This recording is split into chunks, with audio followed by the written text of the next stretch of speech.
전에 여러분은 악한 일로 하나님을 멀리 떠나 있었고 마음으로 하나님과 원수가 되어 있었습니다.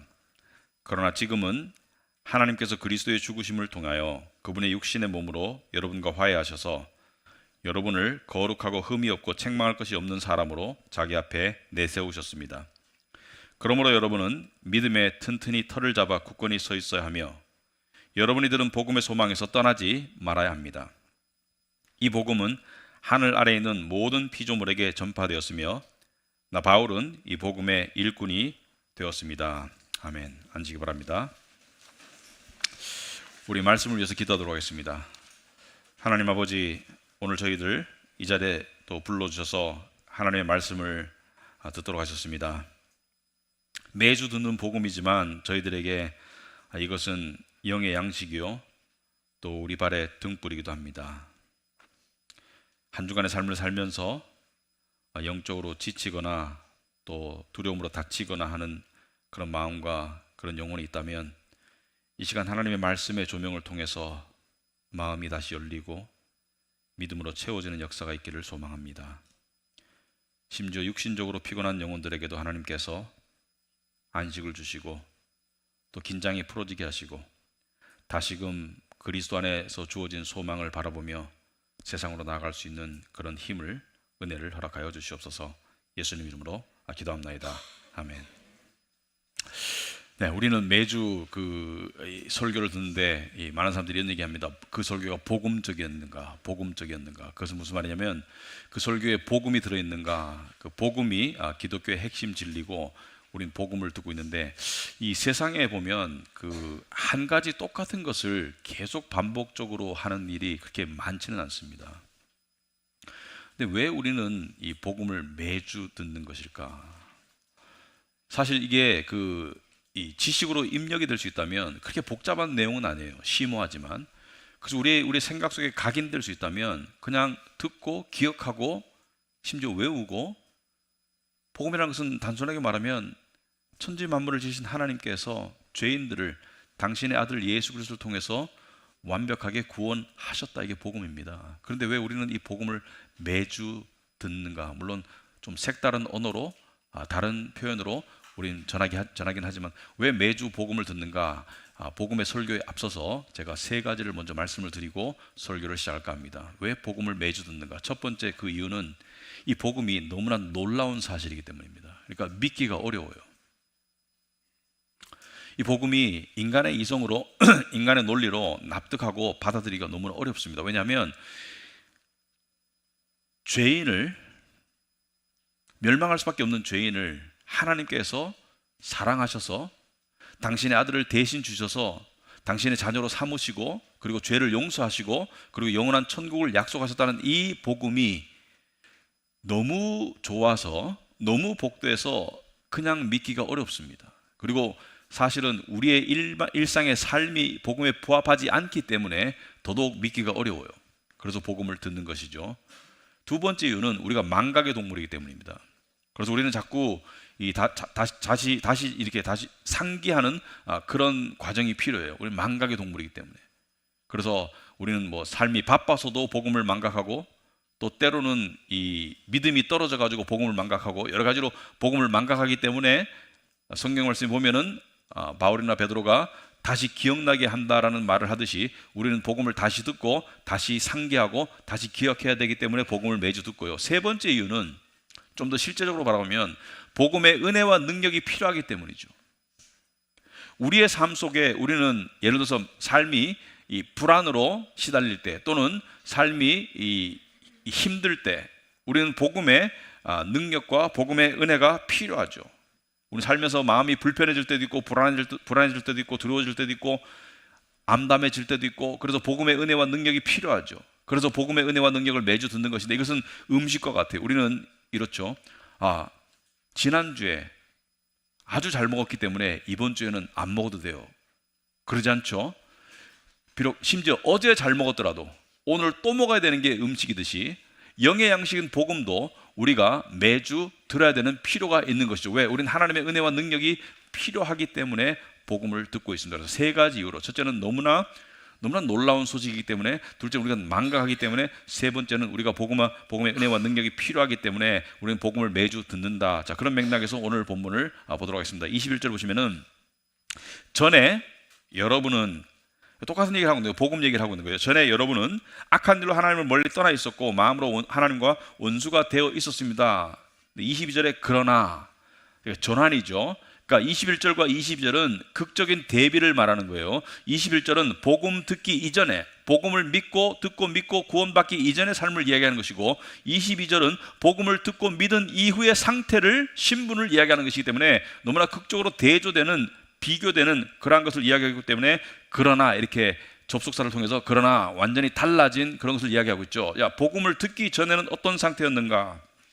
여러분, 이 성령 그 광고를 보면 before, after 있죠. before, after. 이전에 이랬는데 이후에 이렇게 됐다. 완전히 달라진 사람. 근데 우리 복음이라는 것은 우리가 이 성령 수술은 몸에 손을 대는 것이지만 우리가 이 영혼의 전신 성령을 받은 것과 똑같다. 그래서 복음을 듣기 이전과 복음을 듣고 난 이후에 우리의 상태, 우리의 신분, 우리의 운명, 우리의 모든 것이 달라졌어요. 근데 이 부분을 우리가 잘 믿지를 못합니다. 근데 이 부분을 우리가 속속들이 알고 믿고 다시 듣고 또 믿고 또 믿고 또 알아야지 우리가 복음에 거할 수가 있어요. 자, 21절 보시면은 전에는 어땠어요? before. 전에는 여러분은 악한 일로 하나님을 멀리 떠나 있었어요. 악한 일로 하나님을 멀리 떠나 있었고, 하나님을 멀리 떠나 있다는 것은 사망 상태를 말합니다. 하나님을 멀리 떠나 있었다는 것은 허무 상태를 말해요. 왜냐하면 하나님으로부터 떠나 있기 때문에 우리가 허무하고 우리가 사망 상태에 있는 것이기 때문에 하나님과 다시 합쳐지는 것, 연결되는 것이 구원이고 영생이고, 그것이 안식이고, 그것이 평강이고, 그것이 은혜요. 그러니까 하나님과 떨어져 있었죠. 무엇 때문에? 악한 일로 하나님과 떨어져 있었어요. 여기서 말하는 악한 일은 뭘까요? 이게 상당히 설명하기 어렵습니다. 여기서 말하는 악한 일이 구체적으로 무슨 악한 일 때문에 하나님과 멀어져 있었나? 이 며칠 전에 우리가 전도 초청주의를 했는데, 이 전도를 했잖아요. 그 다음에 이제 그 후속타로 죄에 대해서도 이야기해보고 또 영생에 대해서도 이야기해보고 이렇게 슬금슬금 이렇게 이제 좀 이렇게 이제 기도하면서 대화를 나눠보고 있는데, 이 죄에 대해서 여러분 내가 이 십자가에 매달려 죽을 만큼 몹쓸 죄인이라는 것을 인정하는 데는 내가 거짓말 몇 마디 한 거, 사과 몇 개 훔친 거, 시장에 가가지고 물건 슬쩍한 거, 세금 좀 탈세한 거, 이 정도 가지고는 복음의 이 십자가를 받아들이기가 곤란합니다. 그 정도 죄 가지고 예수님이 나의 죄를 위해서 대신 죽으셨다, 이거 받아들이기가 곤란해요. 근데 성경에서 말하는 악한 일, 여기서 말하는 악한 일은 물론 그것도 죄지만, 여기서 말하는 악한 일은 구체적으로 무엇을 말하는 것일까? 여기서 말하는 악한 일은 구체적으로 창조주의 지음을 받았음에도 불구하고 그 창조주를 알려고 하지도 않고 관심도 없고 무시하고 심지어 안 계신 것으로 여기고 영광 드리지도 않는 것을 악한 일이라고 하기 때문에 세상 사람들에게는 개념조차 성립되지 않는 일입니다. 예를 들자면 여러분이 애완동물 키우시는 분들 있죠. 애완견, 요즘 애완고양이. 여러분이 애완견을 키우는데 여러분이 보살펴주고 여러분이 제공한 그 환경 속에 살면서 여러분이 주신 음식을 먹으면서 여러분의 보살핌 가운데 살아가면서 그 애완견이 여러분을 싫어하고 증오하고 깨물고 그리고 무시하고 한다면 그 애완견을 어떻게 할까요? 어떻게 할까요?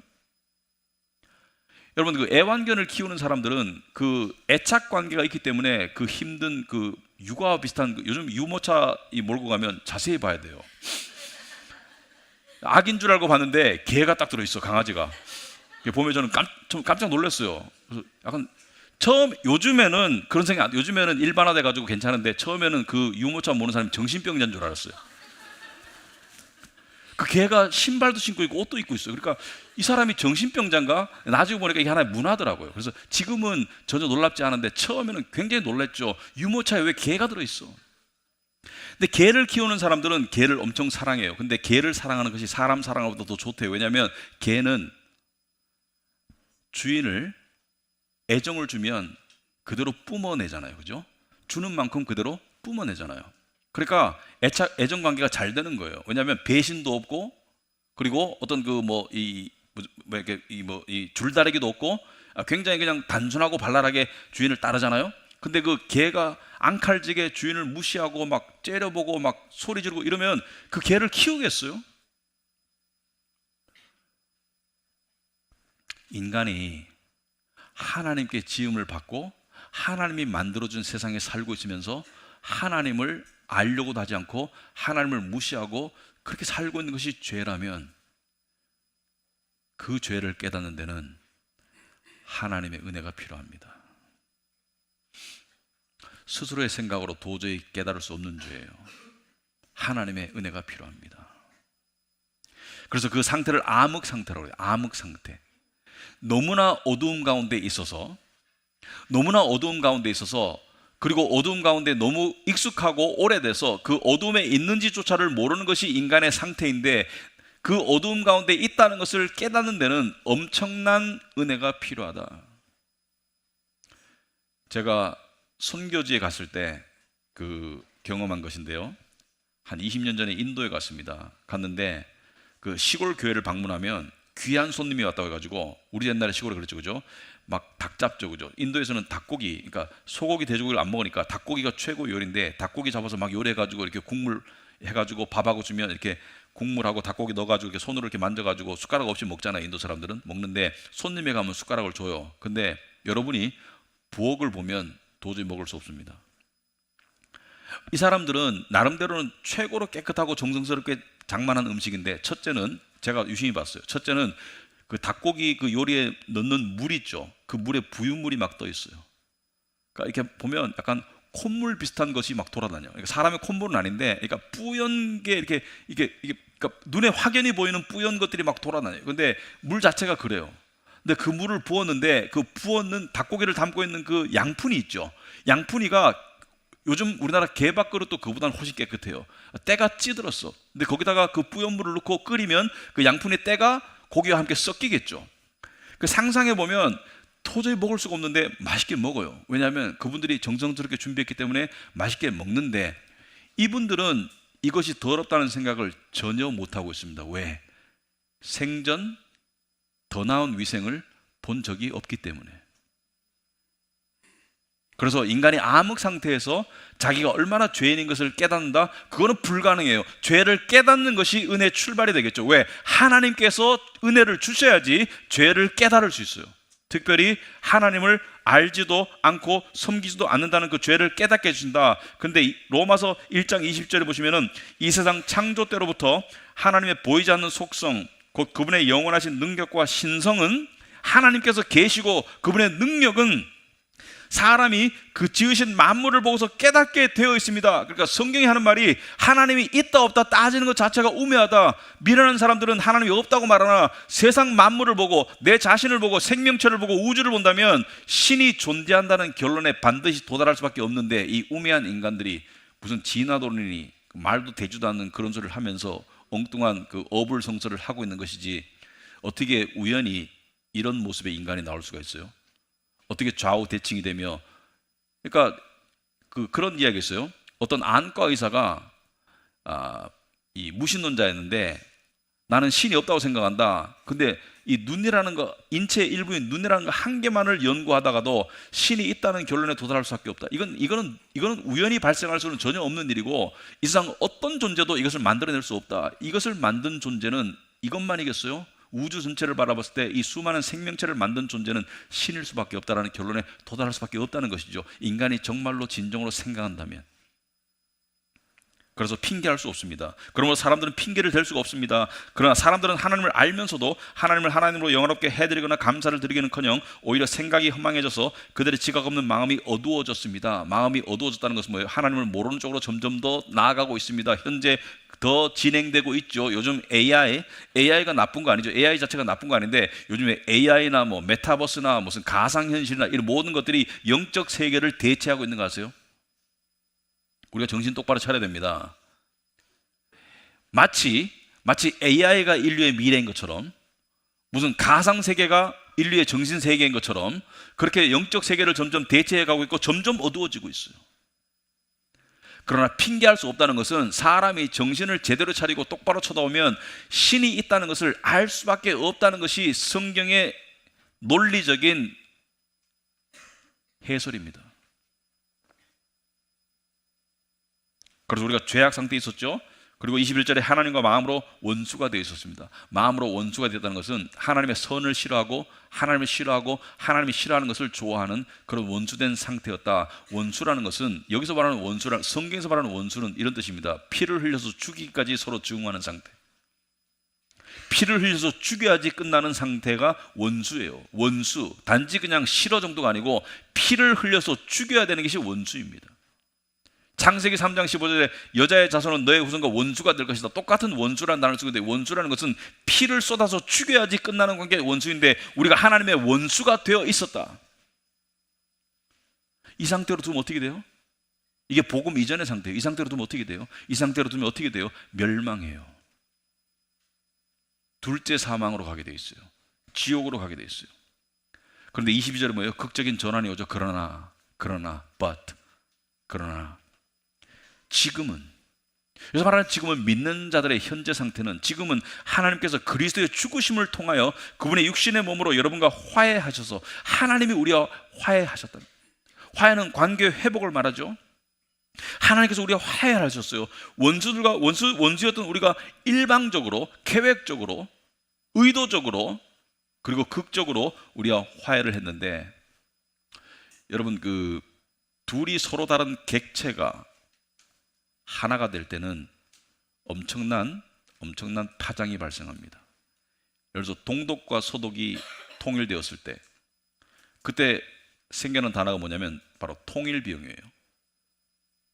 서독이 훨씬 뒤떨어지는 동독을 서독의 수준으로 끌어올리기 위해서 지불해야 되는 통일비용이 지금까지도 지불되고 있어요. 지금까지도 동독은 서독을 못 따라가고 있습니다. 통일비용이, 거대한 통일비용이 지불되고 있어서 그때 그것을 본 대한민국의 어떤 사람들이 북한과의 통일을 이제 싫어하기 시작했어요. 왜?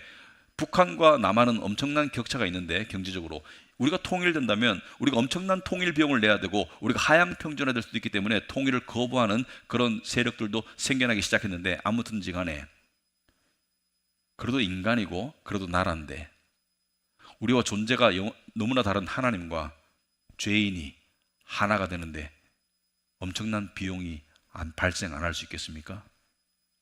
서로 너무나 다른 객체가 하나가 되는데, 그런데 그 비용을 누가 다 떠안으셨어요? 우리에게 구원의 은혜가 거저 주어진 것은 누군가가 대가를 지불했기 때문이죠. 바로 하나님 아버지께서 당신의 몸을 대가로 내주셨다. 하나님이 인간의 몸으로 오셔서 예수님이 되셔서 그분의 육신의 몸으로 여러분과 화해하셨다. 그리스도의 죽으심을 통해서 당신의 몸을 내어주시고 우리와 화해했다. 그러니까 이 화해는 엄청난 비용이 들었지만 우리는 하나도 지불하는 게 없습니다.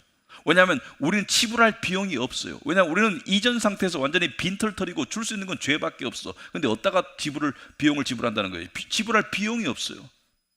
그래서 우리의 고통이 아니라 그분의 고통을 통해서, 우리의 아픔이 아니라 그분의 아픔을 통해서, 우리의 죽음이 아니라 그분의 죽임 당하심을 통해서 우리가 하나님과 화해가 되었어요. 그런데 여기서 중요한 것은 화해가 되었다는 것이죠. 화해가 될 것이 아니고 화해가 되는 중이 아니고 화해되었다는 사실을 알아야 합니다. 여기까지 우리가 들으면 이런 생각이 들죠. 왜 그러셨을까? 이게 당연한 질문입니다. 적어도 쉬근이 있는, 철이 든 이 신앙인이라면 이 복음의 소식을 들으면서 하나님이 어떻게 그러실 수가 있으셨을까? 그래서 유명한 이 찬송이 있죠.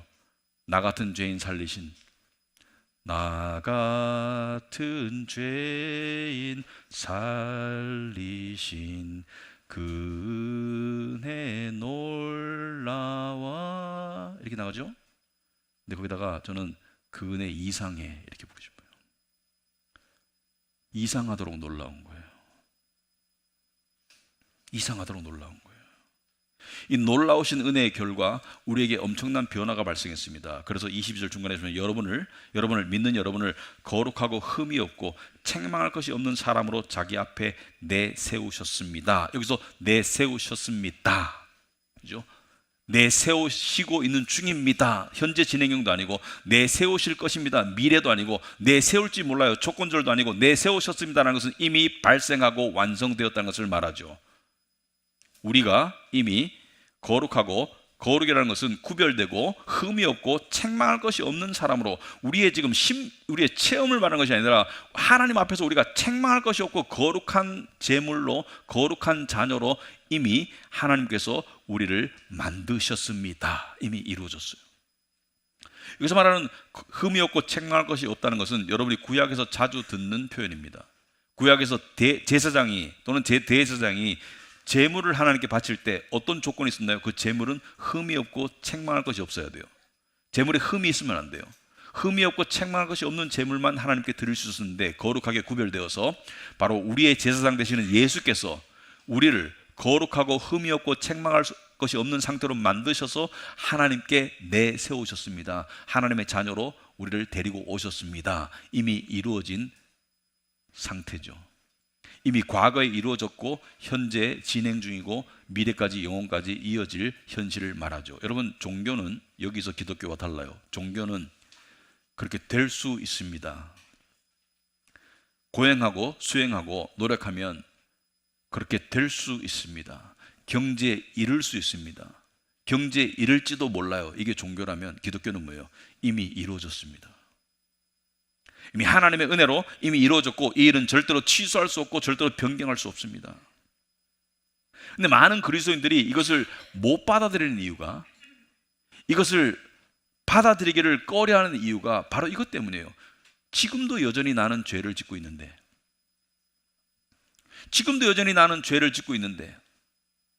어떻게 내가 이 놀라운 사실을 받아들일 자격이 있나? 여기서부터가 바로 불신앙의 시작이 되겠습니다.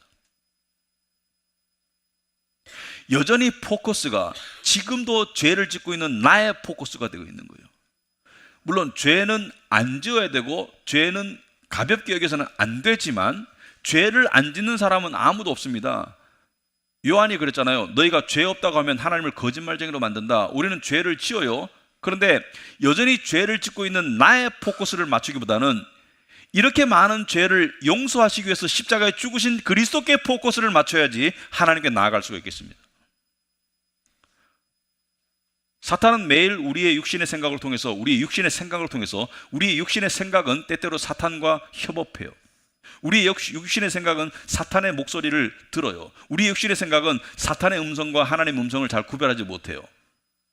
우리의 육신의 생각은 이런 음성을 쏟아냅니다. 사탄의 조종을 받아가지고 죄를 다시 지었네. 스스로에게 하는 말이죠. 죄를 다시 지었네. 그럼에도 불구하고 하나님께 나아갈 자신이 있니? 하나님께 나아갈 자신이 있니? 여러분의 답은 뭐예요? 자신 있어요? 자신 없습니다. 하나님께 나아갈 자신 없습니다. 자신의 뜻이 뭐예요? 자신은 스스로를 믿는 믿음입니다. 스스로 자 믿을 신, 스스로를 믿는 굳센 마음이 자신이에요. 자신 없어요. 하지만 예수 그리스도를 믿는 믿음으로 하나님께 담대히 나아갈 수 있겠습니다.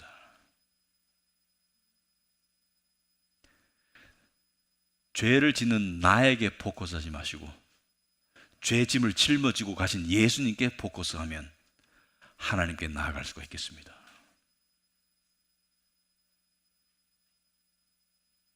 믿음이 좋아진다는 것은 죄를 덜 짓는 것에 방점이 있는 것이 아니라, 죄를 덜 짓는 것도 중요해요. 더 큰 방점은 죄를 짓는 나를 바라보는 것이 아니라 죄 짐을 짊어진 예수님을 바라보는 것이 믿음의 방점입니다. 그래서 히브리서 4장 14절에 그러나 우리에게는 하늘에 올라가신 위대한 대제사장이신 하나님의 아들 예수가 계십니다. 16절에 그러므로 우리는 담대하게 은혜의 보좌로 나아갑시다. 담대하게 은혜의 보좌로 누구를 힘입어서?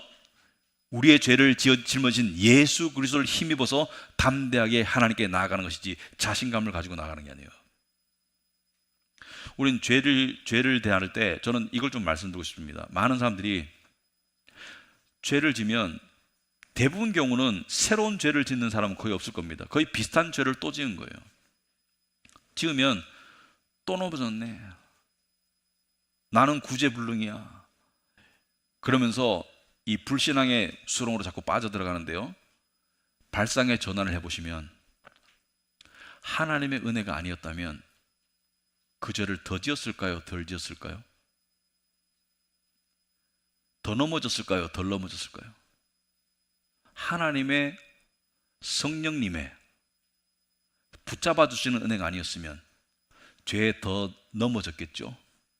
그러므로 죄에 넘어졌을 때 하나님의 은혜가 아니었으면 더 넘어졌을 수도 있다는 것을 깨닫고 하나님께 감사하시고 앞으로 덜 넘어지게 해달라고 기도하시기 바랍니다. 바울은 이 복음의 놀라운 은혜와 능력을 통해서 새로운 운명, 새로운 신분, 그리고 새로운 존재가 된 하나님의 자녀들에게 이렇게 말하고 있습니다. 23절에 그러므로는 뭐예요? 앞에 이전에는 이랬는데 그러나 그리스도의 복음의 은혜와 능력을 통해서 이제 이렇게 되었으므로 그러므로 어떻게 살으라고요? 여러분은 믿음에 튼튼히 털을 잡아 굳건히 서 있어야 하며. 여기서 말하는 믿음은 누구를 붙잡으라는 거예요? 믿음은 바로 예수 그리스도를 붙잡으라는 거예요. 하나님을 붙잡으라는 거예요. 굳건히 서 있어야 하며 여러분은 들은 복음의 소망에서 떠나지 말아야 합니다. 들은 복음의 소망에서 떠나지 말아야 합니다. 이렇게 말하면 사람들이 네, 무슨 뜻인지 알아요. 복음의 소망은 천국 가는 것이죠. 나중에 영원한 나라에 들어가는 것이죠. 그런데 복음의 소망을 굳게 잡기가 힘들어요. 왜냐하면 많은 사람들이 생각합니다. 복음의 미래 소망을 굳게 잡으려면 현실에 집착을 놓아야 된다. 내가 너무 현실에 집착하고 있기 때문에 복음의 미래 소망에 내가 거하지 못한다. 그래서 많은 설교가들이 이렇게 말합니다. 세상 일에 너무 집착하지 마세요. 이 세상을 우상으로 만들지 마시고 다가올 하나님의 나라를 더욱더 생각하시고 천국을 더욱더 바라는 믿음으로 사세요. 이 말씀이 틀린 말씀은 아닌데 적용이 엄청 어렵습니다. 무척 어렵습니다. 왜? 천국은 이미 정해져 있고 믿기는 하지만 이것이 현실의 나의 삶과 무슨 관계가 있나? 그러므로 현실에 더욱더 포커스할 수밖에 없는 이 삶의 이 현실 속에서 우리는 좀 죄책감도 느끼죠. 복음의 소망을 더 잡아야 되는데 그런데 저는 여기에 큰 오류가 있다고 생각합니다. 이게 큰 인식적인 오류가 있다. 무슨 말이냐? 우리는 현재와 미래를 동떨어진 두 개의 것으로 보는 이분법적 사고를 가지고 있습니다. 현재는 현재고 미래는 미래야. 그런데 인간의 삶에서 의미 있는 현재는 항상 미래와 연결되어 있어요. 예를 들어 설명하자면 여러분 자신이나 자녀들을 공부를 열심히 시켜요. 공부를 열심히 하거나 열심히 시켜요. 왜? 미래 때문에. 지금 열심히 하는 공부가 미래와 연결되기 때문에. 그죠? 또 경제활동을 열심히 해요. 열심히 일해가지고 돈을 벌어요. 그래서 지금도 나와 우리 가족들이 밥을 먹고 살지만 미래를 준비하기 위해서 하는 부분도 있죠. 미래를 준비하기 위해서 지금 열심히 일하는 부분도 분명히 있죠. 그러니까 현재 의미 있는 일과 미래는 연결되어 있지 떨어져서 존재하지 않습니다. 그런데 미래의 가치가 없는, 미래의 열매, 빛나는 미래의 열매의 가치가 없는 현재는 그 의미를 상실해요. 그러므로 별로 하고 싶지 않아요. 지금 하는 일이 미래에 아무런 변화와 발전을 가지고 올 수 없어. 그러면 하고 싶지 않아요.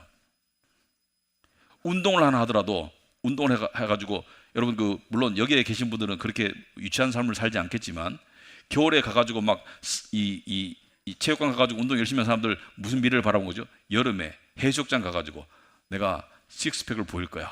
이런 이 미래 소망을 가지고 열심히 여름에 겨울에 이 운동을 열심히 하죠, 그죠? 미래와 연결되어 있는 현재가 의미가 있는 거예요.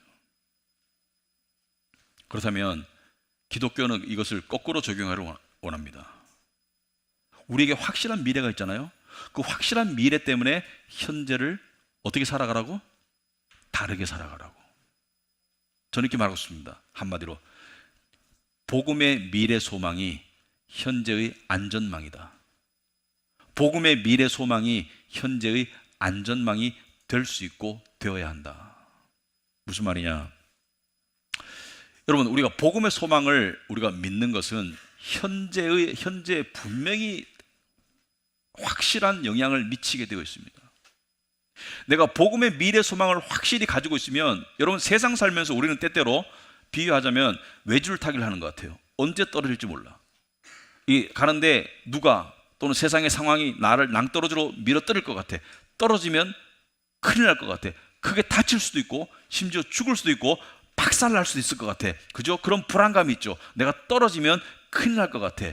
그런데 우리가 믿는 복음은 뭐예요?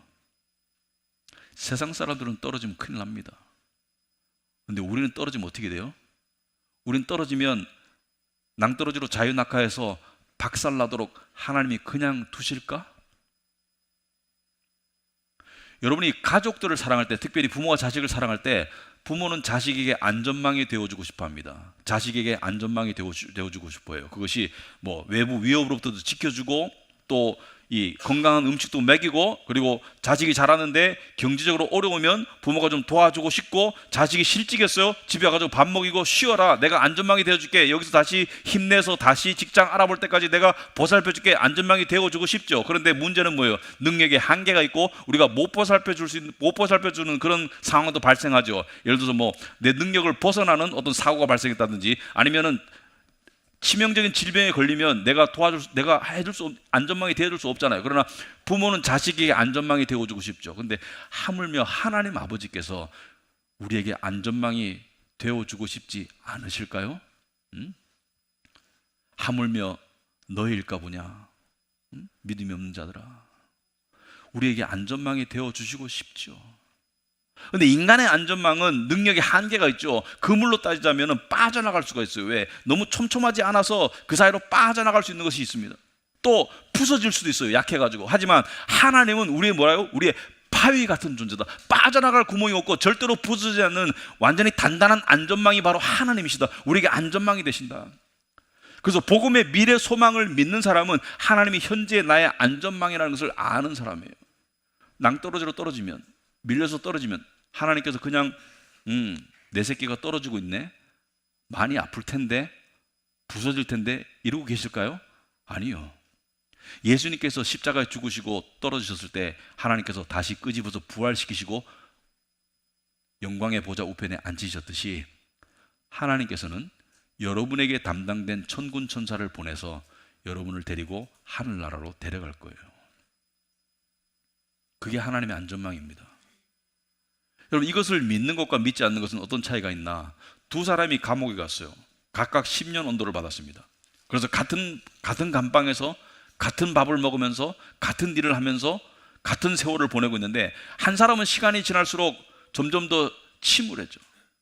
그리고 감옥의 이 삶 속에서 이 몸과 마음이 망가지면서 피폐해지면서 사람이 우울해지고 건강도 잃게 되고, 이 감옥에 나가기 전에 죽을 것 같은 그런 상태로 돼가는데, 한 사람은 시간이 지날수록 사람이 쌩쌩해지고 밝아지고 사람이 달라요. 똑같은 10년 언도를 받고 똑같은 감방에서 똑같은 밥을 먹으면서 똑같은 일을 하면서 똑같은 세월을 보내는데 왜 한 사람은 쌩쌩해지고 한 사람은 피폐해질까?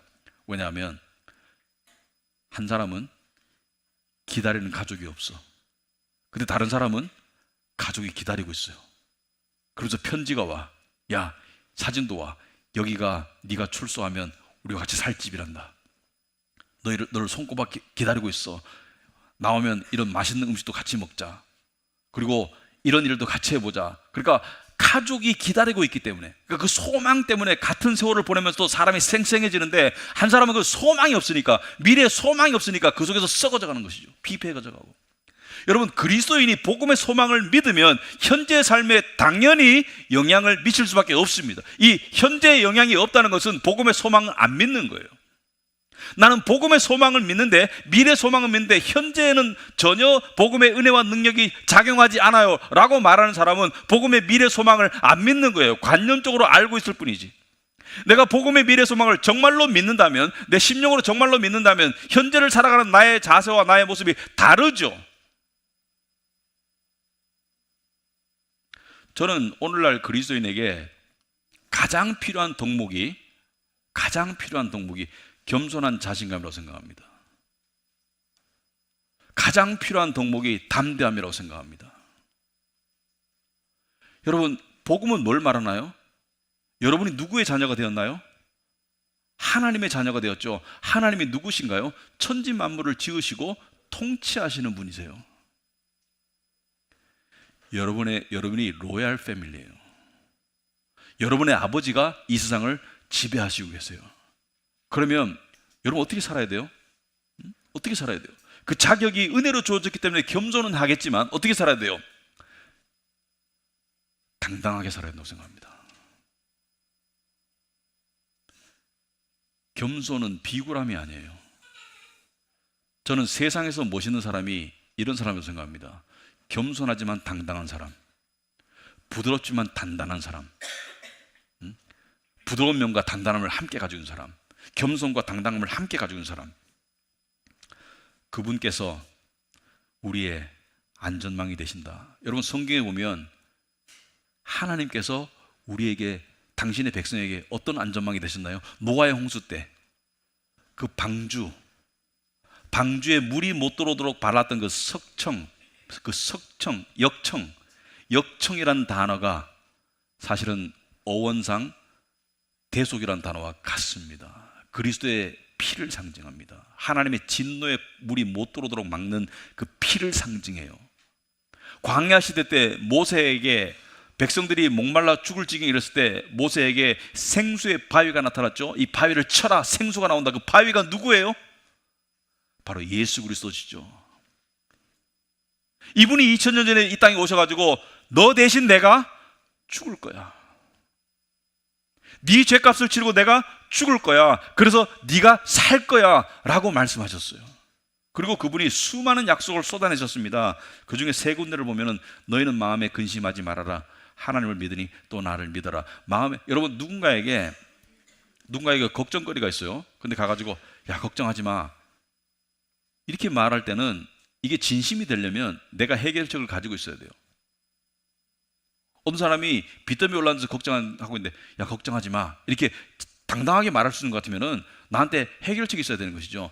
하나님께서 뭐라 그래요? 예수님께서 너희는 마음에 근심하지 말아라. 하나님을 믿으니 또 나를 믿어라. 여기서 또 나를 믿으라는 것은 당신이 하나님 되시는 신이심을 암시하는 동시에 내가 책임지 마. 내가 너의 삶을 책임지 마. 많은 그리스도인들이 구원의 차를 탔어요. 구원의 차를 탔는데 그 차에 타가지고 여전히 자기의 짐을 등에 지고 서서 있어요. 구원의 트럭에 타가지고. 그 운전수가 보고 짐을 내려놓으세요. 아유, 짐은 제가 져야 되죠 하고 이렇게 차 위에서 뒷칸에서 이렇게 지고 타고 있어요. 운전수가 보니까 한심하죠. 지금 차에 탔잖아요. 짐을 내려놓으세요. 짐을 내려놓고 땅바닥에 앉아 쉬세요라고 말하겠죠, 그죠? 그게 우리가 하는 짓과 똑같아요. 구원을 받아서 구원의 차에 타놓고 계속 짐은 내가 지고 있어요. 예수님께서 뭐라 그래요? 수고하고 무거운 짐진 자들아 다 내게로 와라. 짐을 내려놓아라. 또 이런 말씀을 하셨죠. 누가복음 12장 32절에 두려워하지 말아라 적은 무리여. 여기서 말하는 적은 무리는 여러 가지 의미가 있습니다만은 믿는 자는 항상 소수였다. 믿는 자는 항상 소수였다. 그리고 적은 무리라는 것은 세상에서는 힘이 없다. 그런데 뭐예요? 너희 아버지께서 그의 나라를 너에게 주시기를 기뻐하신다. 여기서 두려워하지 말라는 것은 현재 일을 말하는 것이고, 두려워하지 말라는 것은 현재를 말하는 것이고, 현재를 향한 위로를 말하는 것이고, 하나님 나라를 주실 것은 미래에 이루어질 일을 말하는 것이죠. 물론 영적으로 이루어졌지만 미래에 이루어질 일을 말하는 것이죠. 그래서 미래의 소망이 현재의 안전망이 됨을 말씀을 통해서 보여주고 있죠. 현재와 미래는 연결되는 거예요. 떨어져 생각하시면 안 돼요. 내가 미래를 향한 소망을 가지고 있으면 현재도 달라지는 거예요. 마지막 한 군데로 오시면 요한복음 6장 39절에 나를 보내신 분의 뜻은, 하나님 아버지의 뜻은 내게 주신 사람을 내가 한 사람도 잃어버리지 않고, 여러분 한 사람도 잃어버리지 않고 얼마나 안심돼요? 한 사람도 잃어버리지 않고는 나를 잃어버리지 않겠다는 뜻이에요. 내가 나고나 열애될 일이, 이탈할 일이 없다는 것을 말하고 있습니다. 한 번 구원받은 성도는 하나님께서 구원으로 작정하신, 창세전에 작정하신 택함받은 자의 명단과 예수님이 십자가에서 끌어안고 죽으신 그 예수님의 대속의 명단과 천국의 생명책의 시민권자의 명단은 한 채의 오차도 없이 일치하는 것이 하나님의 전지전능하신 경륜입니다. 그 중에 여러분이 예수를 믿는다면 여러분이 포함되어 있어요. 이것을 깨달으면서 우리는 복음의 은혜를 느끼고 그 능력을 힘입어서 세상을 살아가는 거예요. 두려움을 꾸짖고 불안을 떨쳐내고 우울함을 적대시하면서 우리는 뭐예요? 세상을 포로가 아니라 정복자의 모습으로 살아가야 됩니다. 왜냐하면 이 세상의 원래 주인은 하나님이시고 그 하나님의 회복과 정복의 역사가 예수 그리스도의 십자가를 통해서 시작되었고 완성을 향해 나아가고 있고 주님 다시 오실 때 완벽하게 완성될 때 그때 우리는 우리의 소망의 실체를 보게 될 것입니다. 하지만 그것을 미리 믿는 믿음으로 현재를 살아가시는 여러분들이 다 되시기를 축원합니다. 기도하겠습니다. 하나님 아버지, 참으로 감사하고 감사합니다. 우리 같이 하잘것없는 죄인들을 당신의 자녀로 삼아주시기 위해서 그 엄청난 대가를 치르시고 복음의 소망을 주시고 또 우리의 안전망이 되어주심을 감사합니다. 그 하나님을 믿고 믿는 믿음으로 우리가 담대히 살아가게 하옵소서. 예수님 이름으로 기도합나이다. 아멘.